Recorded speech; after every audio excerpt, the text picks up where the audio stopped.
अवधूत चिंतन श्री गुरुदेव दत्त श्री स्वामी समर्थ महाराज की जय. श्री स्वामी समर्थ. माझ्या सर्व ताई आणि दादांना तुमचं सर्वांचं स्वामी समर्थ माझी आई या चॅनलमध्ये स्वागत आहे. आजचा गुरुवारचा दिवस, आपल्या गुरूंचा दिवस.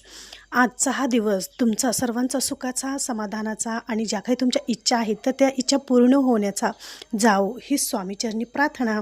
तर बघा, आजच्या आपण व्हिडिओमध्ये आज छान अशी सेवा पाहणार आहोत. तर ती सेवा कोणती आहे? तर बघा, स्वामी महाराजांचा अभिषेक हा दररोज नित्यनेमाने हा करावाच लागतो. बघा, बऱ्याच वेळेस काय होतं की आपण कोणीतरी सेवा करत आहे, कोणीतरी पूजा करत आहे किंवा कोणाच्या तर देवघरात स्वामी महाराजांची मूर्ती आहे आणि त्याचं खूप चांगलं झालेलं आहे असं आपल्याला वाटतं. मग आपणही स्वामी महाराजांना आपल्या घरी आणावं, आपल्या देवघरात स्थापन करावं, स्वामी महाराज आपल्याही देवघरात असावं असं बऱ्याच जणांना वाटतं.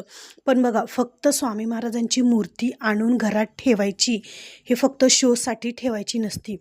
होईल तितकी सेवा स्वामी महाराजांची करायची. बघा, बऱ्याच वेळेस काय होतं की वटवृक्षाखालची मूर्ती कोणी कोणी घेतं, पण आवडती म्हणून आपल्या देवघरामध्ये ठेवावी किंवा हॉलमध्ये ठेवावी असं बऱ्याच जणांना शोकेशमध्ये शोसाठी ठेवावी असं बऱ्याच जणांना वाटतं. पण बघा, स्वामी महाराजांची मूर्ती ही कोणत्या शोसाठी नसती, तर स्वामी महाराजांची मूर्ती ही आपल्या देवघरात ठेवण्यासाठी असते आणि त्याची नित्यनियमाने पूजा करण्यासाठी असते. खूप जण ताई स्वामी महाराजांचा दररोज नित्यनियमाने अभिषेक करतात, पूजा करतात, नित्यनियमाने स्वामी महाराजांचे अभिषेक केला करतात. बऱ्याच घरामध्ये तुम्हाला दररोज पंचामृत महाराजांची तुमच्या देवघरामध्ये छोटीशी मूर्ती अभिषेक करणं शक्य, तुम्हाला दररोज पंचामृत आणि अभिषेक करणं थोडंसं कोमट पाणी घ्या आणि दररोज थोडंसं कोमट पाणी घ्या आणि कोमट पाणी दररोज स्वामी महाराजांचा अभिषेकाने. बघा, आपल्या देवघरामध्ये सर्व जे देवान अनुभव आपण दररोज अंघोळ घालतो, अभिषेक आलेले आहेत. त्याच प्रकारे या स्वामी महाराज तुम्हाला काय करायचं आहे, फक्त बघा, प्रत्येक गुरुवारी तुम्हाला थोडंसं दही घ्यायचं आहे, थोडंसं दूध घ्यायचं आहे, त्याच्यामध्ये थोडीशी साखर टाकायची, थोडंसं मध टाकायचा आणि तुळशीची पानं, अशा प्रकारे तुम्हाला पंचामृत बनवायचं आहे. आणि हा पंचामृत आणि स्वामी महाराजांचा गुरुवारी अभिषेक करायचा आहे. बघा, ह्या घाई गडबडीच्या वेळेमध्ये आपल्याला दररोज स्वामी महाराजांचा अभिषेक पंचामृताने करणं शक्य होत नाही.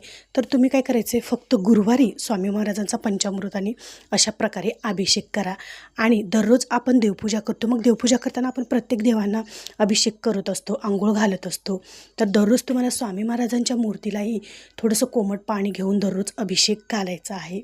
आणि छान प्रकारे अभिषेक घालून तुम्हाला आता बघा, जे काही मंत्र श्रोत आहेत तर ते म्हणून जर तुम्हाला अभिषेक करणं शक्य होत नसेल तर तुम्हाला फक्त श्री स्वामी समर्थ, श्री स्वामी समर्थ, श्री स्वामी समर्थ, श्री स्वामी समर्थ, श्री स्वामी समर्थ या मंत्राचा जप करून तुम्हाला अभिषेक करायचा आहे. मग तुम्ही 108 वेळेस जप करून स्वामी महाराजांच्या मूर्तीवर अभिषेक करू शकतात किंवा तुमच्या मनाने किती वेळेस पण तुम्ही जप करून स्वामी महाराजांच्या मूर्तीवर तुम्ही अभिषेक करू शकतात. अशा प्रकारे बघा, या स्वामी महाराजांच्या नित्य अभिषेकाने खूप म्हणजे खूप छान अशी प्रचिती खूप ताईंना आलेली आहे. ज्यावेळेस तुम्ही नित्यनियमाने स्वामी महाराजांच्या मूर्तीवर पंचोपचारी पद्धतीने अभिषेक करतात आणि ते जे अभिषेकाचं पाणी आहे, बऱ्याच वेळेस काय होतं की अभिषेक झालं की आपण ते पाणी टाकून देतो. मग ते अभिषेकाचं पाणी, ते पाणी नसून ते तीर्थ होत असतं. कारण स्वामी महाराजांना आपण मंत्र म्हणून, मंत्राचं पठण करून, जे काही नित्यसेवेच्या पोथीमध्ये जे काही मंत्रश्रोत आहेत ते म्हणून स्वामी महाराजांचे आपण अभिषेक केलेला असतो. आणि मग ते जे पाणी आहे तर त्या पाण्याचं रूपांतर तीर्थामध्ये होतं. त्याच्यात एक शक्तिशाली ऊर्जा निर्माण होत असते. आणि ज्यावेळेस आपण भाव ठेवून, विश्वास ठेवून, श्रद्धा ठेवून स्वामी महाराजांचा अभिषेक करतो, त्यावेळेस आपले जे काही अडचण असो, काहीही संकट असो, तुमचं ते संकट हे निवारण होणार, म्हणजे होणार, 100% होणार. बघा, तुमच्या जर घरामध्ये सतत आजारी व्यक्ती असेल, तुमच्या घरामध्ये सतत चिडचिडपणा होत असेल, तुमच्या घरामध्ये सतत वादविवाद होत असतील किंवा तुमचं लहान मूल सतत आजारी पडत असेल, काही ना काही एक झालं की एक झालं की एक असं त्याच्या मागे आजार लागलेला असेल, तर बघा, या स्वामी महाराजांच्या तीर्थाने मोठमोठे आजार, मोठमोठे कॅन्सरसारखे आजारसुद्धा या स्वामी महाराजांच्या तीर्थाने बरे झालेले आहेत. खूप म्हणजे खूप प्रभावी हे तीर्थ आहे. बघा आता बऱ्याच जणांना प्रश्न पडेल, कॅन्सरसारखे इतके मोठे आजार कसे बरं बरे होऊ शकतात. बघा तुम्ही विश्वास ठेवून श्रद्धा ठेवून जर कोणती सेवा केली तर त्याची प्रचिती त्याचं फळ हे तुम्हाला लवकरात लवकर मिळतं, म्हणजे मिळतंच. तुम्हाला काय करायचं आहे, तुमच्या घरात समजा आजारी व्यक्ती असेल किंवा बाधित व्यक्ती असेल, बाहेरील बाधा झालेली असेल, तर तुमच्या घरामध्ये अशा प्रकारची व्यक्ती असेल तर तुम्ही संकल्प करून सुद्धा ही सेवा करू शकतात. तुम्हाला 1 महिना ही सेवा करून बघा, तुम्हाला छान असा रिझल्ट या सेवेने येईलच. तुम्हाला काय करायचं आहे, देवघरासमोर बसून तुम्हाला आधी संकल्प सोडायचा आहे. हातामध्ये पाणी घ्या, हळदी कुंकू घ्या, अक्षदा घ्या, फूल घ्या आणि स्वामी महाराजांना सांगा की स्वामी माऊली, मी तुमचा एवढे दिवस अभिषेक करणार आहे आणि हा अभिषेक मी या अडचणीसाठी करणार आहे. असं बोलून तुम्हाला स्वामी महाराजांना सांगायचं आहे की मला शक्ती द्या आणि माझ्या घरातील जी काही बाधा आहे किंवा जे काही आजारपण आहे तर ते नाहीसं होऊ द्या आणि तुमचा चमत्कार मला दाखवा. मी तुमची ही सेवा करणार आहे. अंतःकरणातून भाव ठेवून विश्वास ठेवून स्वामी महाराज, मी तुमच्या या सेवेला सुरुवात करणार आहे. आता सर्व काही तुमच्या हातामध्ये आहे. तुम्ही जे कराल ते चांगलंच कराल आणि ते योग्यच कराल असं स्वामी महाराजांना तुम्हाला प्रार्थना करायची आहे. आणि तुम्ही किती दिवसाचा हा संकल्प करणार आहात, म्हणजे किती दिवसाची ही सेवा करणार आहात हे स्वामी महाराजांना तुम्हाला सांगायचं आहे. बघा तुम्ही 21 दिवस ही सेवा कंटिन्यू दररोज करा. गुरुवारी पंचामृताने अभिषेक करा आणि दररोज कोमट पाण्याने स्वामी महाराजांचा अभिषेक करा.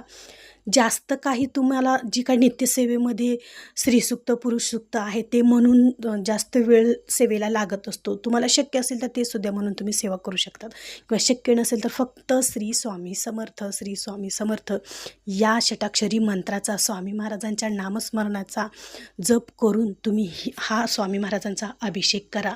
आणि ते जे तीर्थ आहे, ते जे स्वामी महाराजांना आपण अभिषेक केलेलं ते जे पाणी आहे ते तीर्थ तुम्हाला काय करायचं आहे, तुमच्या घरातील जी बाधित व्यक्ती आहे, जी आजारी व्यक्ती आहे त्या व्यक्तींना पिण्यासाठी द्यायचं आहे.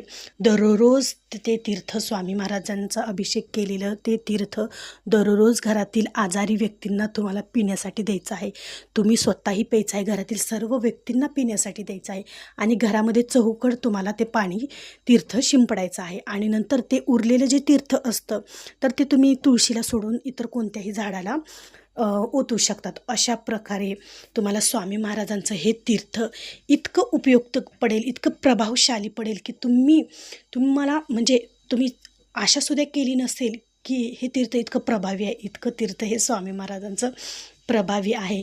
खरंच तुम्हाला जर खरंच स्वामी महाराजांचा चमत्कार पाहायचा असेल तर आवर्जून स्वामी महाराजांची मूर्ती छोटीशी तुमच्या देवघरात असेल तर नित्यनियमाने स्वामी महाराजांचा अभिषेक करा आणि बघा स्वामी महाराजांची प्रचिती आणि चमत्कार तुम्ही नक्कीच अनुभव घ्याल.